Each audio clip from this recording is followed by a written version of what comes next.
Hello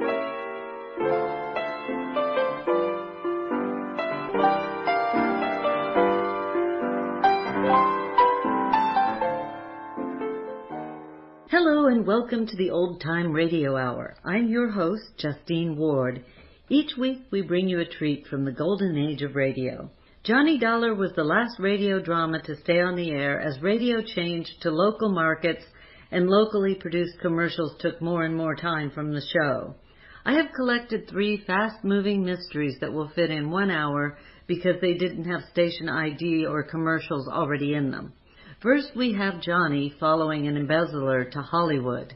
Yours truly, Johnny Dollar, The Hollywood Mystery Matter. First broadcast January 4th, 1959 on CBS. From Hollywood, it's time now for... Johnny Dollar. Mr. Dollar, my name is Parley Barron. I'm calling from Hollywood. Hollywood? What insurance company, Mr. Barron? None. You handle all investigations for Eastern Liability and Trust. Yeah, I guess I do. Well, I am sure that they'll be calling you in shortly. What about, sir? A little matter of embezzlement. Oh? Nearly $10,000 that's been stolen from the Berkeley Furniture Manufacturing Company there in Hartford. You're connected with Berkeley Furniture? No, actually I am not. Then what's your connection with this embezzlement? I suggest you check with Berkeley and, of course, the insurance company. Of course. When you have learned the facts from them, I am sure you will find it of the utmost importance to contact me. You sent in Hollywood? Yes. Goodbye, Mr. Dollar. Yeah, but where in Hollywood? Hello? Hello? Well, he's a lot of help.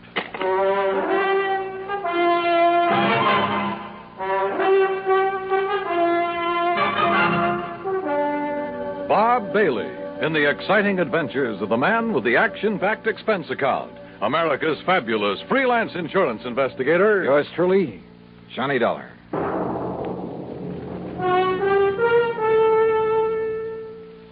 And now, Act One of yours truly, Johnny Dollar.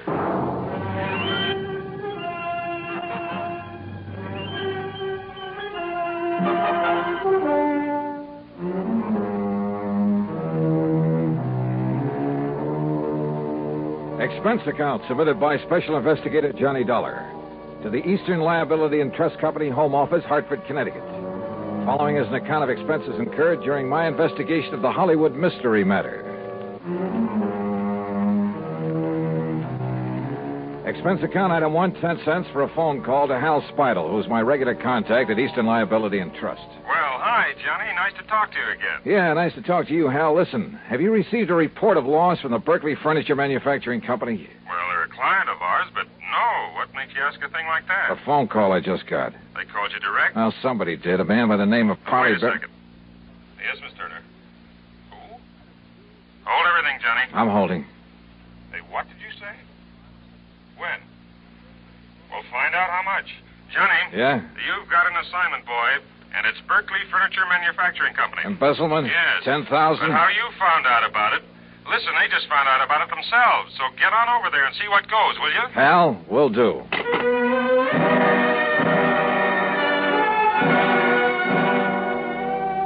Yeah, my informant, the man who'd called me, had really known something. But how to locate him? Item 2, $1.45 taxi to the Berkeley plant on the northwest edge of town. It's a small company, but an old one. When I flashed my credentials to the receptionist, I was immediately shown into the office of the high and mighty himself. Well, I must say your insurance company acts very promptly, Mr. Dollar. Sit down, sir. Thanks, Mr. Berkeley. I'll get straight to the point, sir. We've suffered a considerable loss. Yeah, so I understand from Hal Speidel at Eastern Liability and Trust. $10,000, wasn't it? Oh, yes, nearly $10,000. But I don't recall mentioning the amount to Mr. Speidel. In any event, Mr. Dollar, what I want is that money back. I don't care what you do with the thief. All right, have you any idea who took it, Mr. Berkeley? I certainly have. A ungrateful... Who, sir? One of our bookkeepers. A gentleman who has been with the company over 30 years. What are you smiling about, Mr. Dollar? Well, he's stolen this money from you, but you still call him a gentleman. Because I always thought he was. Did his job, never complained. That's your measure of a gentleman, huh? Eh? What's that? How much money did he earn, Mr. Berkeley? $65 a week. What difference does it make? Just wondered. An old man living alone was plenty for him. Unless, of course, he was gambling, something like that. Gambling? Him? Of course not. He never had enough money. Trouble at home, maybe? Is he married? No, he'd never be able to support a wife. After 30 years with your company? I paid him as much as I thought he was worth. Yeah? Or as little as you thought you could get away with? That is really no concern of yours. Return of the money is. All right. Where does he live, Mr. Berkeley? In a small apartment on the north side of town. And when did you last see him? Yesterday morning. Said he had to see his doctor in the afternoon.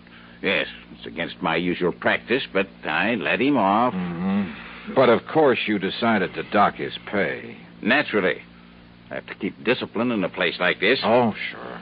And this morning, when I opened the safe, I discovered that the money was missing. $9,984.75.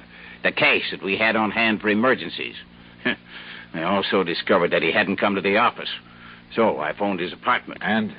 I learned that our respected gentleman bookkeeper left town yesterday afternoon, bag and baggage. That doesn't necessarily mean that he took the money. I'd like to know why not. Well, was he the only one who had access to the safe? Of course not. All of the bookkeepers have. How many of them? Others, I mean. 3. But you think for 1 minute they'd dare take that money and then come back here and face me? Maybe you got a point there. What? Have you notified the police of this loss? No. I prefer that the whole thing be kept as quiet as possible for the sake of my company's reputation. Please, remember that, sir. Whatever you say, Mr. Berkeley. That's why I have no desire to prosecute him, why I'll refuse to even file charges, as long as I get the money back. Yeah. Now, what's his address? 11231 North Maple Street. 11231. But as I told you, he isn't there. He's left town. Yeah, you told me. How old a man is he? In his 60s. But what difference does that make? Oh, and, Mr. Dollar. Yeah? Just how did you happen to know about this so soon? I mean the amount that was stolen. From somebody who called me on the phone. Oh? Somebody who apparently knew a good deal about it. If I can locate him, get in touch with him, he can probably be a lot of help in running down this... Come to think of it, you haven't told me what his name is. The bookkeeper? The embezzler? Yeah. Barron, sir. What? Yes. Parley Barron.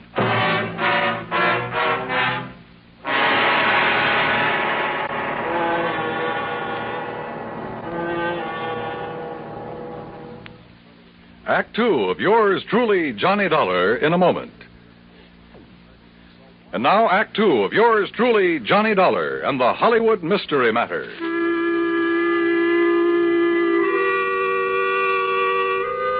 So the embezzler of the $10,000 was Parley Barron, the same man who'd called me on the phone.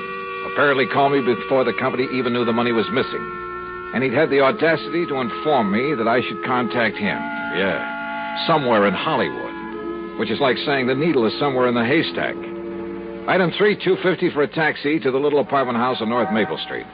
I paid off the driver, then walked into the open foyer and looked for the usual bank of mailboxes to find out which apartment was Parley Barron's. Hey, you want me to wait for you, mister? No, that's all right, driver. You go ahead if you want to. Okay, let me see. Now, let's see. Nelson, Davis, Parrots. Oops. Oh, excuse me, sir. That's all right. Spaulding, Pierce, Robeson. Taxi, wait a minute. Oh, here we are. Barron, apartment 103. Just a minute, young man. Are you a salesman? Oh, no. I was just looking up the apartment number of Mr. Parley Barron. Well, he ain't here, mister. You're sure? No, sir. He left here bag and baggage yesterday afternoon. Any idea where he went? No. Who are you? Cops or something? Here. My credentials. Johnny Dollar Insurance. Yeah, that's right. Now, look, I want you to let me into his apartment. Well, yes, sir. Right this way. Something wrong, Mr. Dollar? No, just a routine investigation. No. Well, I was sure he'd done nothing wrong. Oh, why do you say that? Why, nice, quiet old man like him, why should he? Only excitement he ever has is when his niece comes to visit with him. His niece? Yes, sir. Name's Virginia. Jenny Locker. Wonderful girl. Sort of drops in here to look after him once in a while, cook him a good meal. Now, here we are.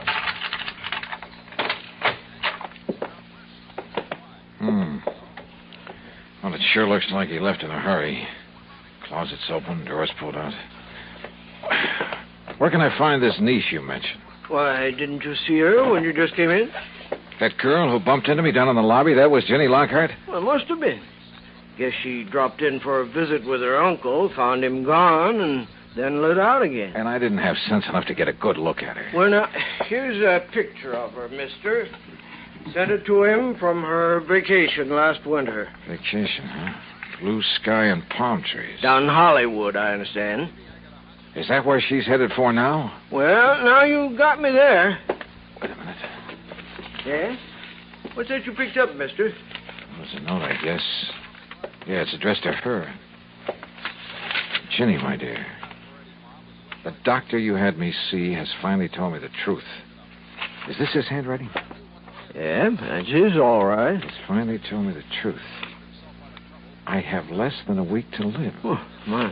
And so for the first time in my life, except for some happy moments with you, I'm going to really live. Make up for some of the things I've had to miss all these years. Well, say now. Yes. You may have some idea where I've gone, but please, please, dear, don't try to follow me. Your loving Hollywood. Yeah, like I said, that's what... And she ran off with the taxi I had. Oh, you want me to call you a taxi, mister? I sure do, brother, and fast.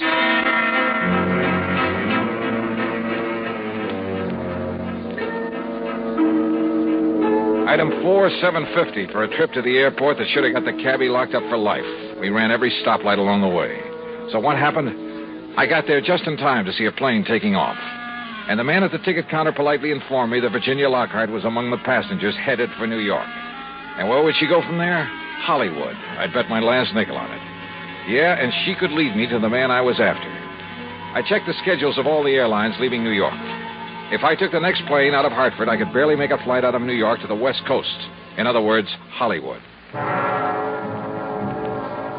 Item 5, $162.80 for a through ticket. When we arrived in New York, where I had only seconds to change planes, I was the first one off. And then I saw her. She was boarding a plane from another ramp. By breaking a couple of records for the 100-yard dash and bulling my way through the gate, I managed to climb aboard just as the doors were being closed.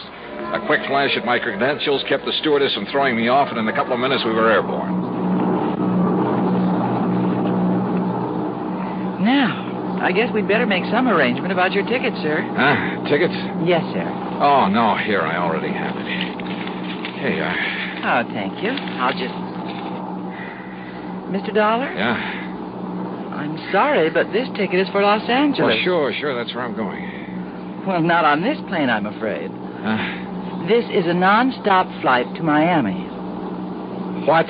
Yes, sir. Miami, Florida. Act 3 of yours truly, Johnny Dollar, in a moment. Now, Act 3 of yours truly, Johnny Dollar, and the Hollywood Mystery Matter. Wait a minute. This plane is headed for Florida? Yes, sir. Non-stop flight to Miami. But I thought this was... Look, I gotta get to Los Angeles, to Hollywood. I'm sorry, Mr. Dollar. Oh, not half as sorry as I am. So what do I do now? Well, I'm afraid there isn't much you can do. So why don't you go up in the cabin where there's one extra seat and, well, just relax and enjoy it. Okay, miss. Great. I'd been so sure it was Virginia Lockhart I'd seen climb aboard this plane, that she'd lead me to her uncle in Hollywood, to wherever he was in Hollywood. So what happened? I was stuck aboard a plane to Miami. All right, I took the advice of the stewardess and walked forward into the cabin to find a seat. And for once, luck was with me. The one vacant seat in that whole plane was right next to, yeah, you guessed it, to Ginny Lockhart. But why Miami? Could she possibly know that I was on the trail of Parley Barron? Was this a trick to lead me off his trail? I decided there was only one thing to do, play it like I hadn't the least idea in the world who she was, and at the same time, see if I could learn anything from her. As long as we're seatmates on this trip, we may as well know each other. My name's Johnny, Johnny Dollar. How do you do, Mr. Dollar? Be kind of nice to get on down south and away from all the snow and cold, won't it? Would you like some champagne? I understand all I have to do is flag down the stewardess, and she'll be... how about it? No, thank you. Well, excuse me for saying so, but you look worried about something. I'm sure it wouldn't interest you. No, maybe not. But, sometimes it does a lot of good to cry on somebody's shoulder, and since we'll probably never see each other again after this trip, and, well, I have a good broad shoulder. Thank you, but it's not necessary. Oh, sorry, I didn't mean to.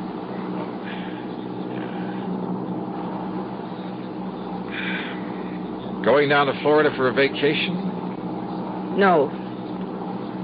I'm going to Florida to try to save somebody's life. Oh? But I'd rather not talk about it. And she didn't. Or did she talk about anything else during the rest of the flight?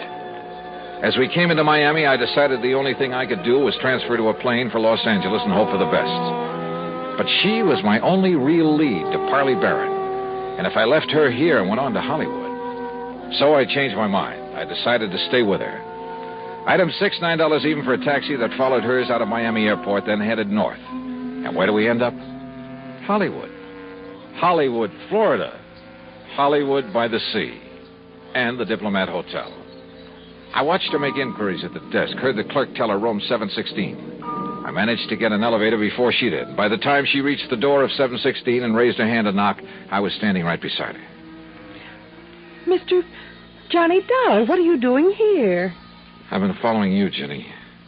Why? To find your uncle, Parley Barron, who stole $10,000 from the company he was working for. He what? Yeah. And unless I'm all wet, this is the door to his suite. You say he stole... I found the note he'd written to you, Ginny, back at his apartment in Hartford. Mr. Dollar, Johnny... Yeah, and it all ties up, including his phone call to me. It was to make me think he was headed for Hollywood, California, to throw me off, give him time. Please listen to me. He said that for once in his life, for the few remaining days of it, he was really going to live it up. So he came here, to the Hollywood that you told him about. Came here for one last desperate, glorious fling. Listen, that's what he thought. But don't you see... And the more I've thought about that crummy, penny-pinching outfit that he worked for 30 miserable years, the more I hated this assignment. Hated the thought of having to deprive that poor old man of this one last chance to get some fun out of life. Because all I know about him is that he's a decent sort who's been taken advantage of. He's a wonderful man. And he's been a good man all his life. Jenny, don't you see? Unless I get him return the $10,000 to his firm... Johnny, listen. He can't have spent $10,000, and I'll make up the rest. Sorry, Jenny. You're not the police. You're not the law. But I have a job to do. Does that dirty old company want the money? Or does it want him? Johnny? For the sake of my company's reputation, that's why I have no desire to prosecute him. Why I refuse to even file charges, as long as I get the money back. Johnny, if I give you enough to take the $10,000 back to them? Okay, Jenny, it's a deal. Oh, thank you. I'm awfully glad. And because of something else, Johnny. Oh? The reason why I was looking for him. What do you mean? The new doctor I'd had him go to a couple of weeks ago, my doctor. He gave him a lot of tests. Then Uncle went back to see him yesterday afternoon. Yes, I understand. It was to find out the result of the tests, and the doctor told him wrong. The lab reports had got mixed up. You mean that he isn't going to die? No. And the doctor tried to call him, but couldn't reach him, so he called me. That's why I went to his apartment. But he'd left, so I came down here to try to find him. I tried to tell you, Johnny, because... Well, don't you see he's going to be all right? Well, then, Jenny, I guess that leaves only one more thing to be done. What, Johnny? Tell him the good news.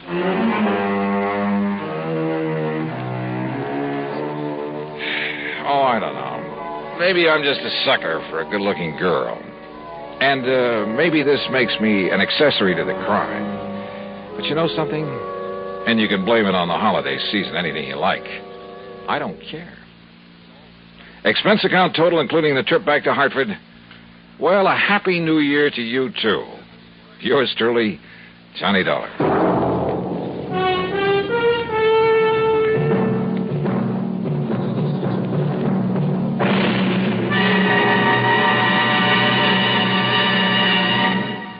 Our star will return in just a moment. Because of another adventure in Hollywood, Florida. But that one you'll have to read about in the February issue of Harper's Bazaar. It's just out, so grab a copy, will you? Yours truly, Johnny Dollar.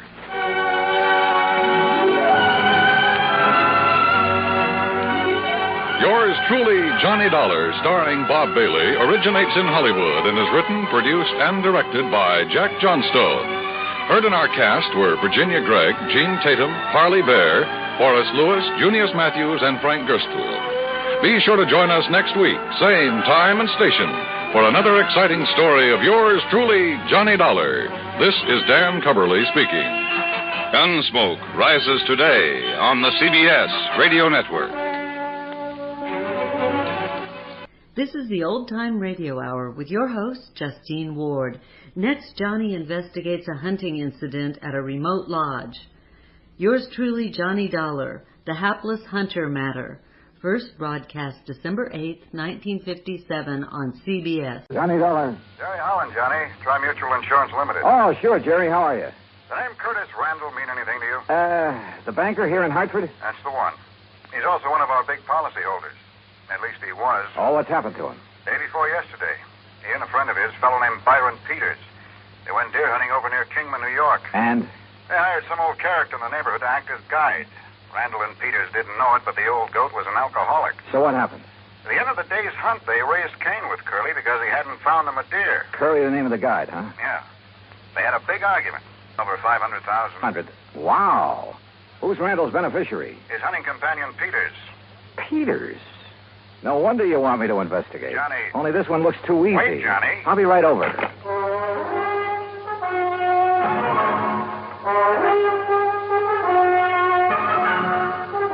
Bob Bailey in the exciting adventures of the man with the action-packed expense account. America's fabulous freelance insurance investigator. Yours truly, Johnny Dollar.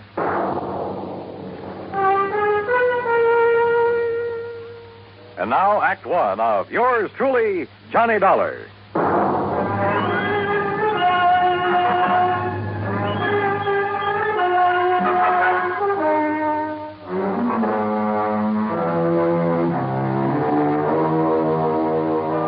Expense account submitted by Special Investigator Johnny Dollar to the Tri-Mutual Insurance Company Limited, Hartford, Connecticut. Following is an account of expenses incurred during my investigation of the Hapless Hunter matter.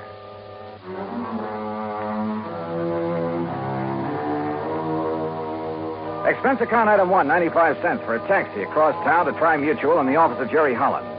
As I opened the door, he met me halfway. Hey, what was the idea of hanging up on me, Johnny? Then when I tried to call you back, you'd left. Well, sure. I figured if this thing only happened a day or so ago, the faster I could get working on it, the better. Well, I'll go along with you on that, but Where's now... this man Peters? In the hospital. Because if anybody should be suspect, he should. After all, as a beneficiary... What did you say? I tried to tell you on the phone, only you hung up. Byron Peters is in the hospital. Where? Over in Kingman, New York. Why? Because he was shot up, too, by that drunken guide when he tried to prevent him from killing Randall. Oh. Then Curly killed himself. Yeah. You know, if you'd stop going off half-cocked, you might get somewhere on this case. If it really is a case. Sorry, I guess I jumped to a conclusion You sure before. did. Well, $500,000 is still a lot of money. Sure it is. If you need it. And Byron Peters doesn't? Well, according to the local police chief who called me, it was in Byron Peters' brand new Eldorado that they drove over to Kingman. It was Peters who arranged for the guide service. It was he who supplied the guns and equipment. Yeah, okay, Jerry. I'll take your word for it. What hospital is he in over there? Angel of Mercy. It's the only one. Any other information I ought to have? None that I can give you. As I told you, this is just routine because of the money involved, company policy. Of course, for your report, you might try to find out if this old Curly Summers, the guide, had any reason to have it in for Randall. Randall knew him before, huh? Huh? I thought you said Peters arranged for the guide. Well, I guess I did. But now, Let Johnny... me have Peters' home address, will you? And Randall's. Well, sure, why not? And I hope you don't think... Did you know Randall well? Yes. Was he a drinking man?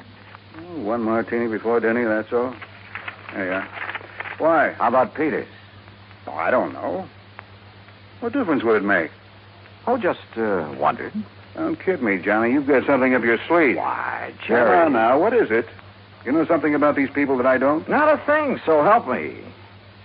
But $500,000 is a lot of money. And I tell you that if you suspect Byron Peters, you're crazy. Did I say I still suspect But the him? way you've been talking. Did I? Well, no. Well, I do. Sure, with so little to go on, I had no reason at all to suspect Peters. Except for a hunch. But hunches have paid off for me more than once. Expense account item 2, $380, a tank full of gas for the drive across Route 6 to the New York State line. There I picked up 9W, then 212 to Kingman. I found the Angel of Mercy Hospital on the way into town. The chief resident physician, Dr. Matthews, was completely cooperative and of no help whatsoever. Quite pointless to see him at the moment, Mr. Dollar. Oh, what do you mean, Doctor? Mr. Peters is sleeping under sedation. Oh? I'm afraid the ordeal with the police left him quite exhausted. The police have already seen and questioned him? Yes, and they had no business questioning him so long in view of his condition. Shock, you know. Tell me something. Do they suspect that he killed Mr. Randall, too, then wounded himself for an alibi? You mean that you do? Yeah. Do they? Oh, my boy, you must be joking. Of course not. Oh? Why not? Whether you realize it or not, and you will, if I permit you to see Mr. Peters, see the manner in which he was wounded, see the extent of his wound. I'll realize what? Oh, my boy. I asked you a question, Doctor. You will realize how impossible it would have been for him to shoot himself in that fashion, how narrowly he himself escaped death at the hands of that rum-crazed guide. You're sure, Doctor? Of course I'm sure, and so are the police. Well, where does that leave me? If I may say so, with egg on your face. Act 2 of yours truly, Johnny Dollar, in a moment. And now, Act 2 of yours truly, Johnny Dollar, and the Hapless Hunter matter. A hunting guide had run amok near the little town of Kingman, New York, and, according to report, was responsible for the death by shooting of wealthy banker Curtis Randall for the wounding of Randall's companion, Byron Peters. But Peters is beneficiary of Randall's $500,000 insurance policy. So, naturally, the old bug of suspicion began to gnaw away at the back of my brain. Until, that is, I saw Peters, his wounds, the x-rays, and finally talked with Captain McManus at the local police headquarters. Well, sure, we talked to Peters, Mr. Dollar, but only to find out exactly what happened when old Curly went off his rocker and started spraying lead with his hunting rifle, then shot himself. Then my suspicion that Peters might have done the shooting... Well, didn't you see how Mr. Peters was hit by that 30-30? Now, look. He saw Curly pull the rifle on Mr. Randall and shoot him down. Yeah. Yeah, so he lunged at Curly like this. Curly whirled around, pulled the trigger. Yeah. Well, the x-rays I saw. Sure. Well, then you know. When Peters lunged at him, the bullet creased his head from the top, went right through the muscles in the back of his left shoulder, and landed in the floor. So it's pretty obvious that Peters couldn't have shot himself. Well, it's impossible. He would have had to have arms 5 or 6 feet long to shoot himself in the top of the head at that angle. Hey, when did you first learn about this whole thing, Captain? When Mr. Peters came to, he phoned me from up at Curly's cabin where it happened. I went up there right away. And? Curly and Randall were dead. Peters was still lying next to the fireplace where he'd fallen. What, if he was able to phone you? He pulled the phone over to him by the cord. Still had a good right hand, you know. Oh, I see. Where were Randall and Curly? Randall by the front door with a bullet in the back of his head. Curly lay between them. Just how much do you know about this Curly character? Well, that's the part I don't understand. Why he did it. I heard he was an alcoholic. Sure, he was a town drunk in a harmless sort of a way, except when he'd go off on a rampage and get into a fight or two, but never during hunting season. Uh-huh. Well, what did he do? Odd jobs of any kind, most anything. People had always refused to pay him until the job was done. To make sure he'd stay sober, huh? Well, at least reasonably sober. And just as soon as he got paid, he'd buy a lot of cheap whiskey and hole up in his cabin. That's where the murder occurred. Except during hunting season. Then he'd never touch it. He was a good guide, Mr. Dollar. He made a lot of money from the people who came up from New York City and Hartford and such. That's the part I don't understand. His hitting the bottle during the season. Well, did he ever have any trouble with his clients before? Oh, he'd bellyache about them being so rich when he was so poor, that sort of thing. But he'd have to get awfully drunk to... I swear I don't understand it. Yeah. Well, look, Captain, I'd like to see the bodies of Mr. Randall and Curly. Are they still hereabouts? Still over at the coroner's office. Then let's go, huh? I wasn't quite sure what I was looking for. Maybe that's the reason I found it. At least found something that started that old suspicion bug gnawing away again. Peters, back at the hospital, had had a bad powder burn on his forehead, next to where the bullet had creased him. Okay. He had said that Curly the guide pulled the trigger when he lunged at him. Randall, there at the coroner's office, had no powder burns. Okay. It was apparent that he had been shot from across the room. But Curly, who was supposed to have shot himself upward through the jaw, also showed no sign of powder burn. Sure, the bullet hole indicated he could have shot himself by holding the gun at arm's length. A .30-30 is fairly short. But no powder burn. I said nothing of this to Chief McManus. Well, it pretty much bears out what Peters told me and I told you, doesn't it? Curly shot Randall, then Peters, then himself. Captain, suppose, just for the sake of argument, that Randall did the shooting. First, that is. Well, now, Mr. Dollar... Say, wait, speaking of argument, Peters said that Randall and Curly had a pretty big one. Because Curly didn't find him any dare. That's when he started to get drunk and abusive. But as for Mr. Randall... On the other hand, suppose that Peters started the whole thing. Oh, now, look, that doesn't make any sense. Then try to kill himself? Well, isn't that what you're saying Curly did? Well, sure, but that's different. No good old bum realized he'd gone too far. There was no other way out for him. But a man like Peters, with money, everything he wants... Where's this cabin of Curly's? Oh, quite a way. 10, 12 miles. How do I get there? Straight down Pear Street to the mobile gas station. You know where that is? Yeah, I saw it on my way in. Okay, you turn left there. You go 6 miles, then take the first right-hand road right up the side of Deer Mountain until you get there. Okay. Oh, here's the key to it. Oh, good, thanks, Chief. I'll see you later. You want me to go along with you? No. According to you, this hunch of mine is all wrong. I'm sure of it. Okay, then. I'd better wing it alone. From the outside, Curly's cabin was a shack, nothing more. And there were enough cheap whiskey bottles scattered around the yard to sink a battleship. Inside, however, it was pretty comfortably fixed up. And back under the kitchen sink, I found a case of Prince Francis Scotch, nearly full. Had Curly suddenly changed his taste for the better? Or had somebody decided to bait him with it? By the dark stains on the floor, I could see where both Randall and Curly had fallen. Where Peters had gone down, there was also the rifle slug embedded in the floor. Then I noticed the angle at which that slug had ended, as though it had been fired from the ceiling, certainly from higher than any normal man could reach. And Curly was only 5 foot 2 or 3. Then I saw something else, a heavy cord hanging down from one of the rafters above where Peters had lain. It was frayed at the end as though forcibly broken. Now, suppose someone had hung a loaded rifle there by the trigger so the slightest pull would set it off, had stood under it holding the muzzle carefully next to his head to one side, just close enough to...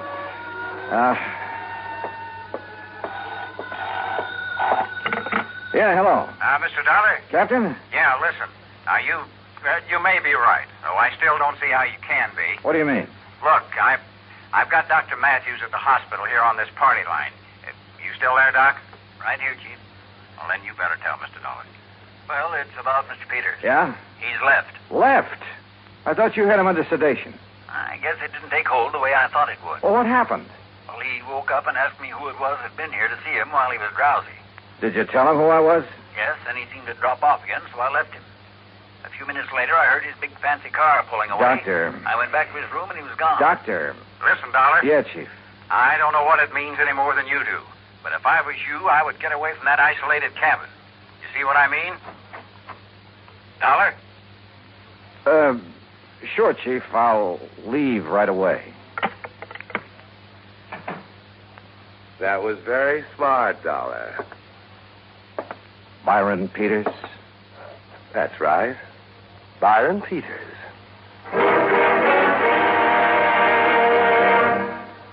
Act 3 of yours truly, Johnny Dollar, in a moment. And now, Act 3 of yours truly, Johnny Dollar, and the Hapless Hunter matter.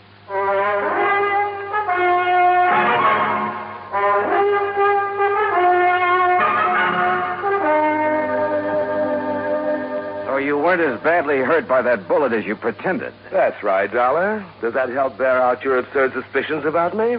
Not nearly so much as your coming up here to this cabin, Peters. What's that supposed to mean? You rigged the whole thing pretty well, but not well enough.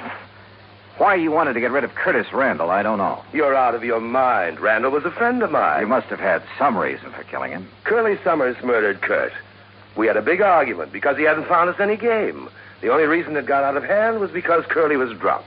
On what? On some of that expensive scotch I found in the kitchen? How should I know? Yes. Where did he get that? How should I know? Well, I do. You brought it here to help bolster your phony alibi, to indicate that Curly had it up here, had been hitting it. But you pulled a boo-boo. Why don't you talk sense, Detective? Are you trying to tell me Curly would ever have stuff like that? Look at the old bottle scattered around outside. Cheap rot gut, that's all. What's more, he never touched a drop during hunting season. That's about as thin evidence as you could possibly dig up, Dollar, and you know it. Peters, why did you come up here just now? Okay, I'll tell you that, too. Lying there in the hospital, nursing your sore shoulder, you didn't plan on that injury, did you? I told the police. Oh, yeah, sure, you told the police. Lying there, you suddenly remember the one thing that could show how you cleverly wounded yourself after you killed Randall and Curly.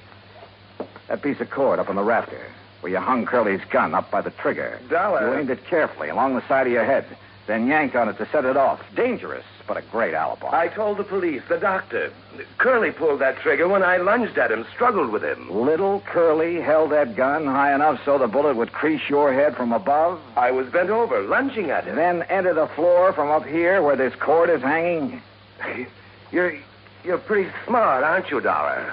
Curly was supposed to have committed suicide, huh? Yes, he must have, because I heard him shoot himself as I passed out. Oh, sure. The bullet entered his lower jaw, went up into his brain. That's right. That meant he had to hold that 30-30 at arm's length, so the muzzle right next to his jaw. That's right. Where it would have left powder burns. But, Peters, there were none. Because you shot him from across the room, the same as you did Randall. Yes. Yes, the same as I'll shoot you. If you can. My right hand is still good, Dollar, and so is the 38. You and your fool insurance company should have left things as they were. Chin up, Dollar. Tell me one thing. Sorry, I haven't got time. When I left the hospital, I made sure I was seen heading for New York, and a carefully set up alibi. You still won't get away with it, you know. Any more than you got away with killing Randall. I had until you came along, and I will when I've killed you. So if you have nothing more to say... One thing. Why did you kill Randall? You're trying to stall me. Why? All right. All right. Because I forced him to name me in his insurance. I was the only one who knew about some shady operations in his early business career. Oh, the old story, huh? That's right. Blackmail. That's why he's been paying me off, supporting me, until recently. So you threatened to expose him? No. What would that get me financially? Then tell me this. No. I've got to get out of here to New York. Just one thing more. I don't know why you're trying to stall me, but it's no use. So if you have any prayers, Dollar... Sure. That Chief McManus standing there in the doorway will slug you before you pull that trigger. Oh, no, not that old chestnut. Why not, Peter? What? You... Oh, no, you...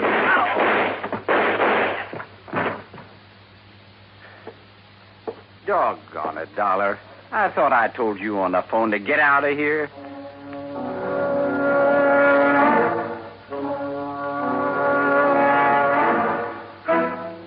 Expense account total, including gas to get me back to Hartford, $13.13.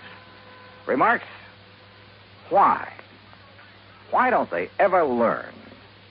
Yours truly, Johnny Dollar.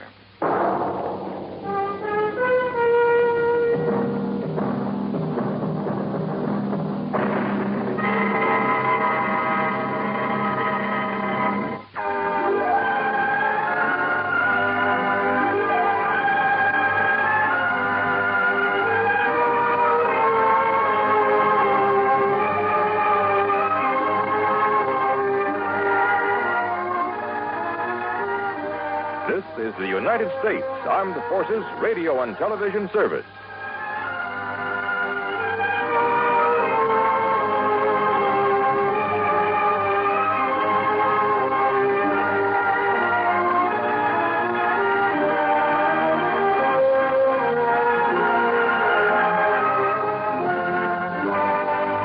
In the third and final mystery of our program this week, Johnny helps a damsel in distress with a dead body. Yours truly, Johnny Dollar, The Deadly Doubt Matter. First broadcast, January 11th, 1959 on CBS.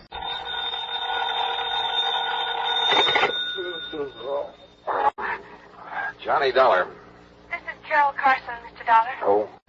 You don't know me, and I'm sorry to be calling so late. What time is it, anyway? About 1 a.m. A friend of yours, Mr. Ralston, mentioned your name to me yesterday. What, Ralston? He said you were here in New York for the weekend and mentioned your hotel. Look, Miss Carson, is it? Yes, Carol Carson. Yeah, it's nice talking to you and all that, but it is rather late. When I realized what had happened a few moments ago, you were the first person I thought of. Maybe you can help me, Mr. Dollar. I need help badly. What's the trouble? I'm at the apartment of Everett Reed on East 67th. Could you come over? Any particular reason? Yes. I think I've just killed him, Mr. Dollar. I'll be right over.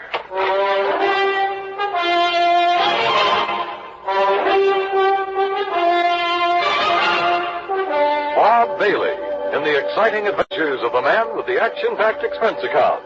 America's fabulous freelance insurance investigator. Yours truly,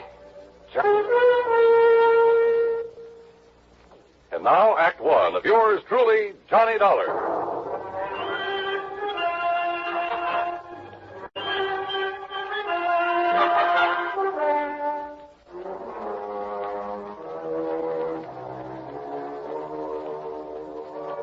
Expense account submitted by Special Investigator Johnny Dollar to the Universal Adjustment Bureau, Home Office, Hartford, Connecticut. Following is an account of expenses incurred during my investigation of the Deadly Doubt Matter.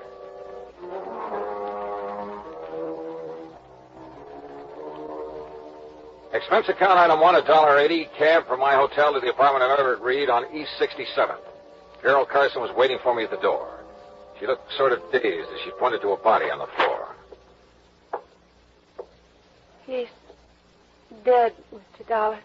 Everett Reed? Let's see. Yes. This is his apartment. You said over the phone you thought you'd killed him. Well, he's dead, all right. That's not what I meant. I meant I thought I was the one who killed him. I'm not sure. Oh? I don't know. Doesn't seem to matter. He's dead. I guess that's all that matters. He's dead. Come on, now, get hold of yourself, Carol. I'm sorry. I guess I'm not making much sense. I feel sort of funny, lightheaded. All right, yeah. Better sit down. Thanks. Now, why don't you start at the beginning? All right. I came to see Everett tonight about 11 o'clock, I guess. He was a friend of yours? No. He sent for me, and I had to come. Mind telling me why? He insisted that I have a drink with him. Then I started to feel funny. How so? Dizzy. I had to get some air. You think there was something in the drink? There must have been. He didn't want me to leave, but I had to. What time was that? Around 11:30, I think, a little before, maybe. Go on. I wandered around the streets. I was in kind of a daze. How long were you wandering around? It seemed like a long time. Then what? I came back here to the apartment. I had a terrible headache. I remember walking in the door and... Well, that's all. That's all? What do you mean, that's all? That's all I remember. I must have passed out. When I came to, I was lying on the floor, and that gun was near my hand. In front of me was... That's when I called you. That's all you can tell me? I'm afraid so. It isn't much, is it? Sure isn't. Mr. Dollar, I can't believe I killed him. I couldn't have... Now, look, Carol. You say you left this apartment a little before 11:30. The police medical examiner will be able to tell the approximate time of death. If you weren't here at that time... But that's just it, Mr. Dollar. I don't know how long I was on the streets. It seemed like a long time, but... Well, my head was spinning and everything was pretty hazy. Well, you gotta remember where you went. Try to think. Oh, it's no good. Wait. coffee. A cup of coffee. You stopped somewhere for a cup of coffee? I think so. Where? I remember a neon sign on 3rd Avenue. Oh, you got to do better than that. That's all I remember. Did you talk to anyone while you were walking around? I don't... Yes. Yes. Somebody was following me, I think. A man. He was following me for quite a while. He told me his name. Ted? No, Tom. Yes, it was Tom. What did he look like? Curly hair, I remember that. Dark eyes. Oh, look, that description fits thousands of guys in New York. I know, Mr. Dollar. The whole story, well, it doesn't sound very convincing, does it? I called Detective Lieutenant Mike Tovich of Homicide, and he was there 10 minutes later. He was still questioning her when I left. Item 2, $1 drinks for me while I thought about the whole deal. Of all the guys in New York, why did she have to pick on me? But yeah, I'd do what I could to help her. Because that story of hers, it sounded so phony. It just might be true. Act 2, yours truly, Johnny Dollar, in a moment. Yours truly, Johnny Dollar, and the Deadly Doubt Matter. Item 3, $2.20, a telephone call to Pat McCracken at Universal Adjustment Bureau. Yeah, Everett Reed had been insured by one of Universal's member companies, so I got myself officially assigned to the case. Then I went to work, checking out Carol Carson's story, what there was of it, and it wasn't much. All she'd remembered was wandering around the streets, getting a cup of coffee somewhere on 3rd Avenue, and being followed by a guy named Tom. I started checking every joint on 3rd Avenue from 60th to 70th Streets. An hour and a half later, I hit pay dirt at Eddie's Bar and Grill. Yeah, I think I remember all right. Carson. Carol Carson. Her name don't mean nothing, but from the description you give me, yeah, sure, I remember now. I remember thinking she looked kind of funny when she walked in, like she was in a daze or something. All right. Now, what time was it when she came in here? I don't know, 2 or 3 hours ago. That's not good enough. Was it 11? 11:30? Midnight? Well, what? Well, maybe around midnight, maybe. Was she home? Yeah. You sure about that? Well, as far as I can remember, I kind of remember somebody in the doorway after she come in, but I didn't know if it was somebody with her or not. All right, what happened then? So she asked for a cup of coffee, so I poured it and set it down in front of her, so she left. She what? Yeah, got up and left, still acting sort of funny. I see. How much of a time can you account for then? Huh? I mean, how long was she here in your place? No more than about 1 minute, Mac. Oh, great. Item 4, $1.80, cab fare to police headquarters and Lieutenant Mike Tovich in Homicide. Look, Johnny, you're not trying to tell me I should buy an alibi like Carol Carson's, are you? So it is pretty vague, Mike. Vague enough to be true. At least she was telling the truth about going into that joint on 3rd Avenue for a cup of coffee. So she's covered for 1 minute out of 2 hours. 2 hours? She said she went to Reed's apartment about 11 o'clock. Right. The medical examiner says time of Reed's death was between 11:30 and 12:30. She called you at 1 o'clock. But if she can prove she was out of that apartment for that hour... She's only proved she was out of it for a minute plus the time it took to get to 3rd Avenue and back. Say, 5 minutes each way. That'd still give her plenty of time to kill him. But if we could find this guy named Tom, she says that was following her around, maybe he could prove she was out of the apartment during the time of the murder. Oh, sure. That was a real helpful description she gave us. Curly hair and dark eyes. Yeah. Look, Johnny, so you're taking a liking to her. That's too bad, but don't let it make a fool out of you. Mike, did Carol tell you why she went to Reed's apartment? No, she wouldn't talk about it. She also wouldn't explain a lump she has on the side of her head. Lump she has? Yeah, we think she got it fighting with Reed. What do you know about him? Bad boy. A big gambler. And the way we heard, he'd been winning pretty big lately. Maybe somebody he won from couldn't pay off, except with a bullet. Yeah, maybe anything, Johnny. Prove it, and I'll listen. Who did Reed run around with, you know? Usual crowd, Johnny. Jack Vissel, that outfit. Vissel, huh? Now, if Reed won a lot of money from him... Like I say, Johnny, anything you can prove. Yeah. Come in. Lieutenant Tovich? That's right. I'm Larry Bowman. I want to know what's going on with Carol Carson. Oh? What's it to you, Mr. Bowman? Well, she's my fiancée, and you've got her locked up. That's right. Suspicion of murder. Oh, that's ridiculous. She didn't kill anybody, and you know it. Look, Mr. Bowman, if I knew it, she wouldn't be locked up, would she? Now, maybe you can tell us why she went to this Everett Reed's apartment last night. I don't know why she went, and I don't propose to ask her either. I trust her, Lieutenant. And if she went to see him, she had good reason. But Carol's not the kind who could kill anybody. You must have realized that just talking to her. The main thing that I realize is that my personal opinion is beside the point, Bowman. Look, the thing we need to know is if Carol was away from Reed's apartment for almost an hour and a half, like she seems to think she was, walking around the streets. Oh, why didn't you say that sooner? I can prove she was. How? I was with her. Uh-huh. Funny, she didn't mention it.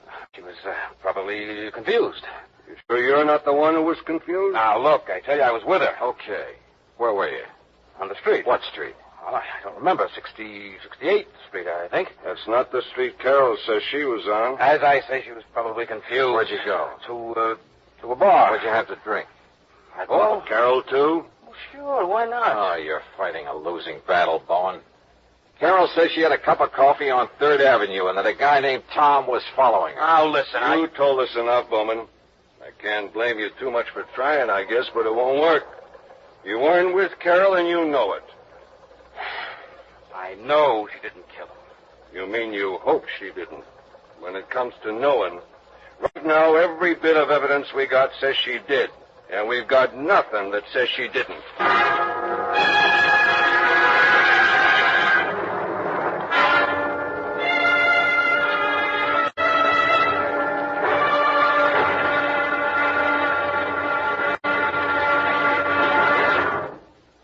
Act 3 of yours truly, Johnny Dollar, in a moment.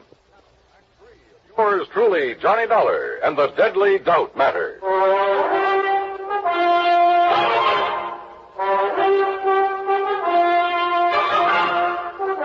Item 5, 30 cents, coffee for Larry Bowman and me at a little joint around the corner.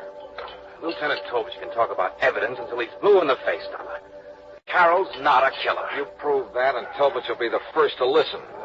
But cooking up phony alibis for Carol is not going to help any. Okay, so it was a stupid thing to do. But I can't just stand by and do nothing. Don't you have any other leads you can follow up? One, maybe. Well, what is it? Reed was a gambler. Could be somebody was losing big to him. Well, Carol's my fiancée. I know she doesn't have that kind of money. Anyway, she doesn't gamble. I wasn't thinking about Carol. Who then? Jack Vissel, for instance. We found out Reed's been seen with Vissel several times lately.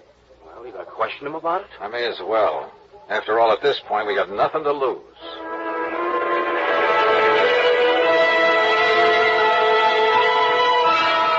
You're barking up a wrong tree, Dollar. What reason would I have to kill Reed? Could be a real good reason, Vissel. Maybe you lost money to him gambling. Some nights you win, some nights you lose. So maybe you lost more nights than you won. So maybe you owe Reed some money. Oh? That could be the motive. Look, Dollar, why don't you take your crazy theory someplace else? Yeah, I owed Reed money. I owed him all of 2 bits. Now, is that enough to bump him off? So, I started making the rounds along 3rd Avenue again. But I got nowhere. Nobody remembered seeing her, and nobody remembered the guy named Tom, the one she told me had been following her. 2 hours later, I gave up. I was beat. I went back to my room and flopped on the bed. Yeah? Okay. Yeah? Johnny Dollar? That's right. Who are you? Well, I'm the guy you've been looking for. What? My name's Tom. That ring a bell? It sure does. Are you the one who was walking around the streets with Carol Carson? That's right. I'm her alibi. So I bust my neck trying to find you, and it ends up with you finding me. Well, I read in the papers it looked bad for Carol unless they found the guy who was with her. You didn't show up any too soon, believe me, brother. How long were you with her? Oh, I figure at least an hour. I kept following her, and once in a while she'd stop and talk, but she seemed kind of dazed. Yeah, apparently Reed put something in her drink. Anyway, I finally gave up. I figured if it was that tough to get acquainted, what's the use? But you're willing to swear you were with her for an hour? Why, at least. From around 11:30 to after 12:30. That clears her. Come on. Item 6, $1.80 cab fare to headquarters. Tom repeated his statement, and Carol identified Tom as the man who'd been following her. So, it looked like it was all over. I guess I'll never be able to thank you enough, Johnny. Well, if it hadn't been for you... Well, let's just say I'm the stubborn type, Carol. Once I believed your story, I had to follow through on it. It's hard to realize I'm free. It's been like a bad dream. Yeah. I'll bet Larry Bowman's glad it's over, too. Have you called him yet? No, I'll call him from my apartment. Johnny, all I can say is thanks again.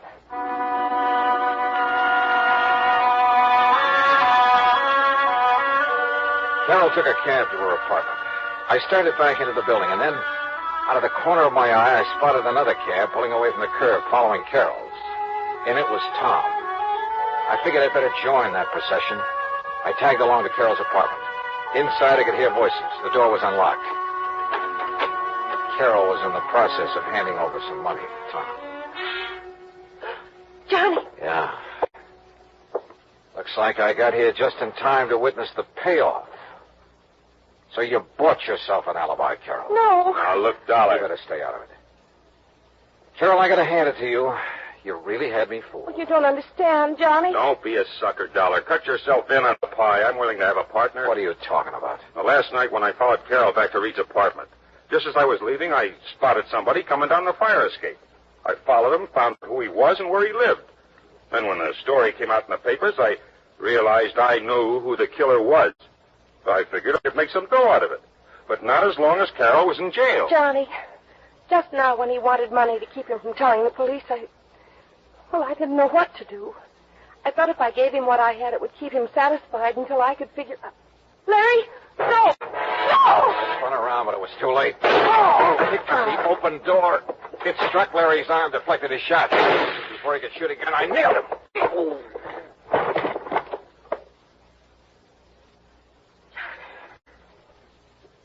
Johnny, are you all right? Yeah. Larry Bowman's the killer. I guess I was afraid of that right from the start.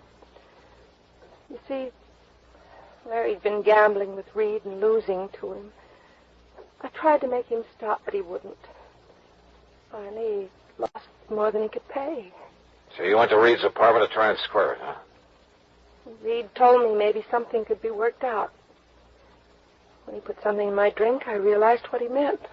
That's why I got out. And Larry entered the apartment when you were away, killed Reed, slugged you when you came back, and planted a gun on you. I guess so.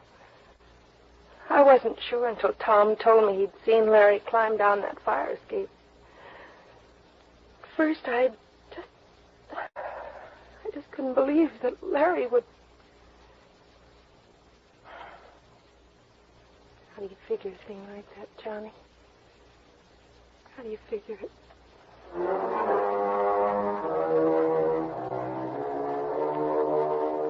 I didn't try to answer that one because I didn't have an answer. It just isn't any. Item 8, $13.40, incidentals and transportation back to Hartford. Expense account total, $41 even. Yeah, Larry Bowman's gambling was a big, fat mistake. First with Everett Reed, then in trying to frame Carol. I guess that's the trouble with gambling. You push your luck too far, and sooner or later you're bound to lose. Yours truly, Johnny Dollar.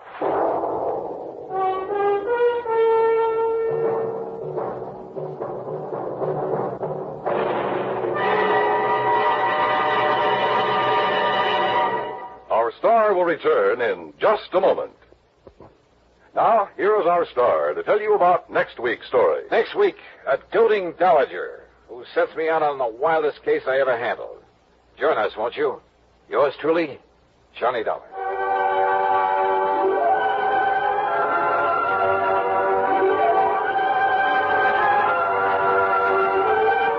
Yours truly, Johnny Dollar, salutes station KRMG in Tulsa, Oklahoma.